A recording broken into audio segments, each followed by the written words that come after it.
Bakit ka dito? Gutom na ako, dala mo ang pagkain. Gutom ka, madam? Ikaw bumaba, madam. Gutom ka pala eh. Dito yung pagkain eh. Dito nyo nilagay yung kitchen, tapos gusto nyo ako umakyat dyan, madam? Ang po! Parang mahal na mahal ka nung nagbigay niya. Mahal ako ni sir. Mahal ka na. Ay! Agad! Ay, dito ba to? Ate! Ayoko talaga ng plans, kaso nga lang para kay Tyrone. Hapunan niya yan eh. Kevin, ako dito sa pagkain. Kevin, dyan ka na. Sige, dito na lang ako. Kevin, inuutosan mo si madam. Si madam nag-aano. Okay ako dito. Huwag ka naman dyan sa amo natin.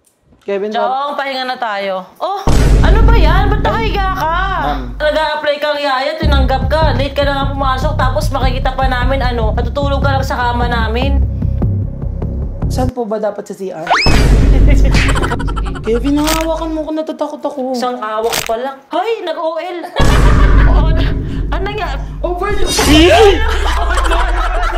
Madam, ano yun? Ano po? Ay! Ha? Grabe. Ano yung mga nakakalat sa labas? Madam, wag ka dyan! Ang dami mo. Ang dami mo.